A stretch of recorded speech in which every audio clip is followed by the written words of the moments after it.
اعوذ باللہ من الشیطان الرجیم، بسم اللہ الرحمن الرحیم۔ السلام علیکم۔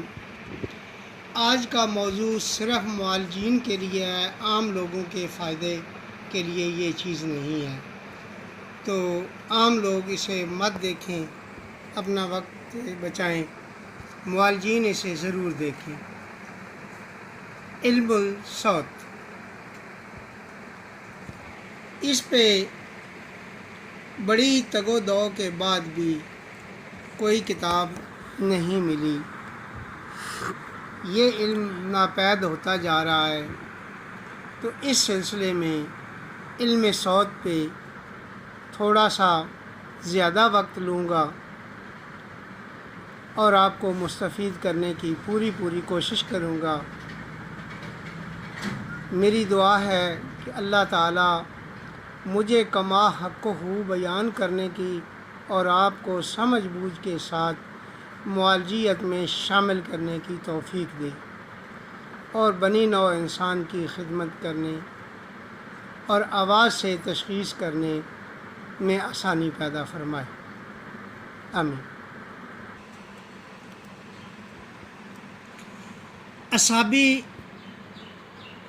امراض کی تشخیص کے لیے آواز کو نوٹ کرنا اور اس پہ غور و فکر کے بعد تشخیص کو یقینی بنانا، گو یہ مشکل مرحلہ ہے، لیکن تھوڑی سی توجہ دینے سے یہ معاملہ حل کیا جا سکتا ہے۔ صابر علیہ رحمت کے قول میں یہ ہے کہ جو نبض دیکھ کے 3 زمانوں سے واقف ہو جائے وہ طبیب ہے، اور جو آواز سن کے مریض کے 3 زمانوں سے واقف ہو جائے وہ معالج کہلاتا ہے۔ صابر علیہ رحمت کی محنت، کوشش، کاوش اور احسان ہے دلاور علی بھلی کا مجھ پہ، جنہوں نے علم صوت کا علم جو ان کے پاس تھا وہ مجھے دیا اور لوگوں تک پھیلانے کی ہدایت کی اور اس پہ غور فکر کرنے کا موقع فراہم کیا۔ انہوں نے میری بڑی رہنمائی کی۔ یہ سن 87-88 کی بات ہے جب انہوں نے مجھے اس پہ کہا کہ یہ بچہ صابر علیہ رحمت کی کرسی پہ بٹھا دیا ہے، تو بھٹا صاحب کے الفاظ مجھے اچھی طرح یاد ہیں کہ گدھے کے سینگ نہ آئیں تو جسے جوان نہیں کہتے۔ یہ بچہ نہیں ہے، کسی چیز کو رنگ دینے کے لیے، اسے پالش کرنے کے لیے محنت کی ضرورت ہوتی ہے۔ میں اس پہ محنت کروں گا اور انشاءاللہ ایک وقت آئے گا کہ کوئی نہ کوئی اچھی چیز۔ خدا کے فضل سے میں نے محنت کی اور اس کا ثمر بھی خدا تعالیٰ نے مجھے عطا کیا۔ علم الصوت یعنی آواز سے تشخیص کرنا آج کل کی ضرورت بن چکا ہے۔ فون پہ مریض اپنی آواز میں بات کر رہا ہوتا ہے یا وہ معمولی سی تشخیص کی علامت دیتا ہے جس سے تشخیص کر لینا سہل ہو جاتا ہے، تو اس سلسلے میں علم الصوت کا جاننا لازمی قرار دیا گیا ہے۔ اعصابی علامات کے لیے آواز 2 طرح کی عموماً ہوتی ہے، ایک سریلی سردار باریک آواز اور ایک قدرے سریلی نیم بھاری آواز ہوتی ہے۔ جو آواز زیادہ سریلی کوئل کی طرح ہوتی ہے وہ اعصابی غدی ہوتی ہے، اور جس کے ساتھ تھوڑا سا بادل گرجنے کی آواز کی سی علامت پیدا ہوتی ہے وہ اعصابی عضلاتی آواز ہوتی ہے۔ اعصابی عضلاتی آواز کیونکہ نظریہ مفرد اعضاء کے مطابق یہ پہلی تحریک کی آوازیں ہیں، تو ان کو سب سے پہلے بیان کر رہا ہوں تاکہ آسانی سے اور ایک ترتیب سے آپ اس سے فائدہ اٹھا سکیں۔ اعصابی عضلاتی آواز قدرے بھاری ہوتی ہے، لیکن اس کے پیچھے ایک لمبی لے ہوتی ہے اور یہ آواز شائستگی سے نکلتی ہے۔ اس کے لیے اگر مریض کی اعصابی عضلاتی آواز ہو اور اسے پھیپھڑوں کا عارضہ لاحق ہو تو یہ آواز سر کے ساتھ تھوڑا سا گرجدار بادلوں کی گرج کی سی آواز پیدا کرتی ہے، جس سے تشخیص ہو جاتی ہے کہ اس بندے کو بلغمی دمہ لاحق ہے۔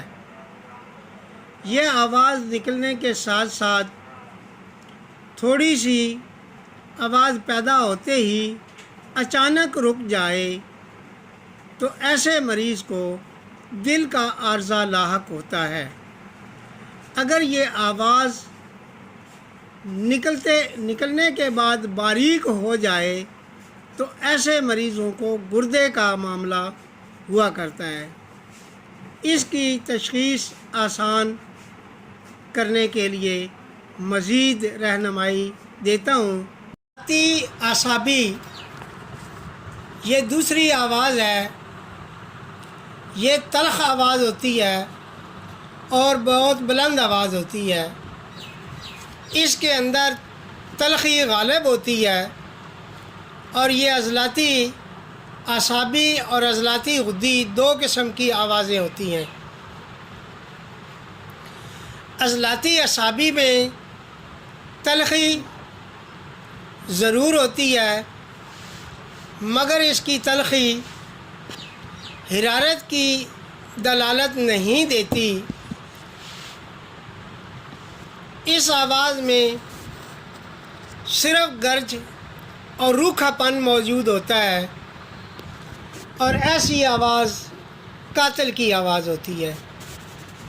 یہ آواز ان لوگوں کی ہوتی ہے جنہیں زندگی میں کبھی نہ کبھی انجائنا کا عارضہ لاحق ہو جایا کرتا ہے۔ ان لوگوں کے گردے سکڑ جایا کرتے ہیں یا پھیپھڑے، سینے کا درد، دل کا درد، سینے میں گھٹن اور پیٹ کے اندر افارہ، قبض کی زیادتی، بواسیر کی علامتیں اور آنکھوں میں ڈورے اور مغرور طبیعت کے لوگ ہوتے ہیں۔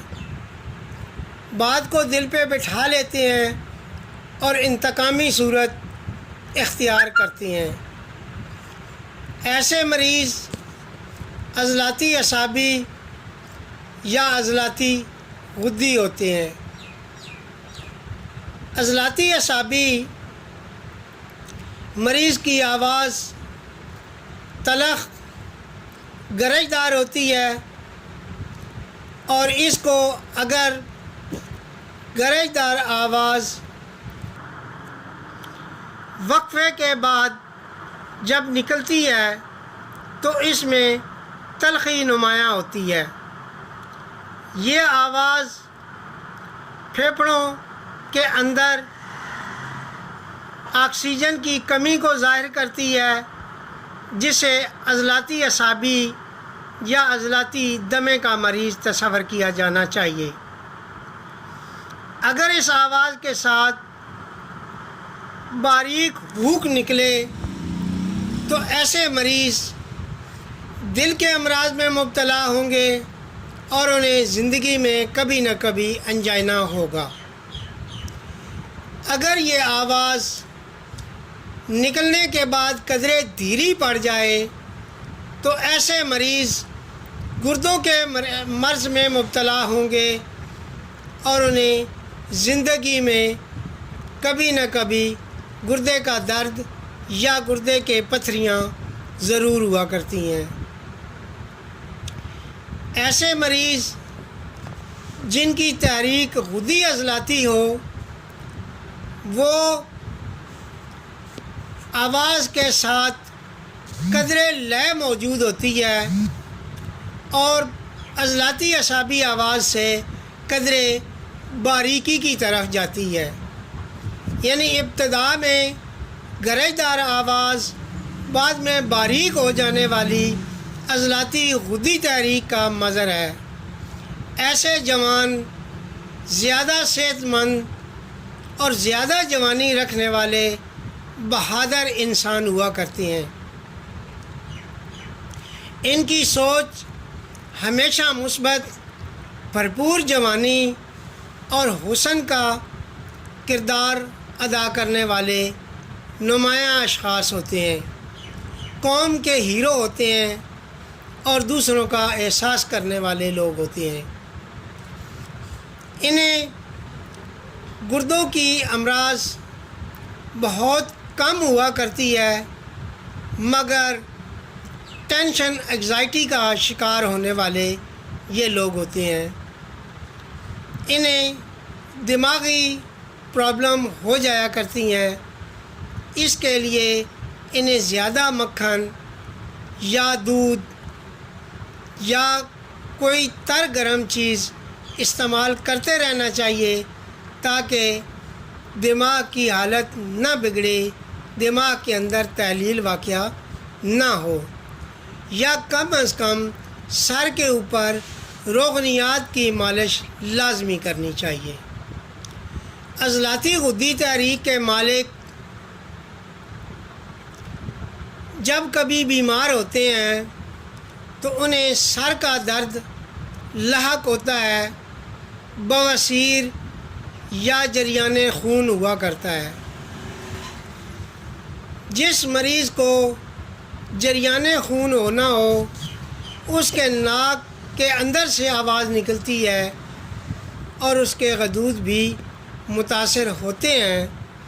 اگر وہ ریاف کی شکل میں خون ناک سے نکل آئے تو یہ صحت مند رہتے ہیں، اگر یہ نہ نکلے تو انہیں سر کے درد کی علامت ہو جایا کرتی ہے۔ یہ سر کا درد پورے سر میں ہوتا ہے اور پورے سر کا درد کئی دن تک جاری رہتا ہے۔ اس کے بعد ہے غدی آواز۔ غدی آواز باریک ترین آواز ہوتی ہے۔ غدی عضلاتی آواز بطخ کی آواز سے مشابہت رکھتی ہے اور یہ باریک ترین آواز ہوتی ہے، اور غدی اعصابی آواز قدرے موٹی ہوتی ہے لیکن یہ آواز بھی باریک ہوتی ہے۔ دونوں آوازوں کے درمیان فرق یہ ہے کہ غدی عضلاتی آواز مختصر ہوتی ہے اور غدی اعصابی آواز قدرے لمبی ہوتی ہے۔ یہ لوگ جب بات شروع کرتے ہیں تو اگلا بھلا بھول ہی جائے کہ میں کس کام سے نکلا ہوں، اس کی جان چھوڑنا نہیں چاہتے۔ ایسے ہی باتوں میں سے باتیں نکال کے اپنی بات بڑھاتے چلے جاتے ہیں اور ایک دن تک متواتر بولنے کی صلاحیت رکھتے ہیں۔ غدی اعصابی امراض اچانک بیچ میں اپنی بات کاٹ کے احساس دلاتے ہیں کہ ہم بغیر ضرورت کے یہاں کھڑے ہو گئے، مگر غدی عضلاتی لوگ اس کا قطعاً احساس نہیں کرتے۔ غدی اعصابی آواز کے اندر اگر باریک آواز قدرے لے کے ساتھ ہو تو یہ مریض ہائی بلڈ پریشر کا مریض ہوتا ہے اور اس کے کلہ فم اور کلہ گردہ کے اندر سوزش ہوا کرتی ہے، جس کی وجہ سے آخر پہ جا کے یہ گردے کے مریض ہو جاتے ہیں اور ان کے پیٹ میں یا گوشت میں پانی بھر جاتا ہے۔ زیادہ تر غدی عضلاتی لوگ پیٹ اور لحم کے گوشت کے پانی کی مرض میں مبتلا ہوتے ہیں اور غدی اعصابی لوگ اس سے بچے رہتے ہیں۔ غدی اعصابی لوگوں کا بلڈ پریشر زیادہ ہوتا ہے جس کی وجہ سے انہیں برین ہیمریج کا عارضہ لاحق ہوتا ہے اور جا کے فالج کی مرض میں مبتلا ہو جاتے ہیں۔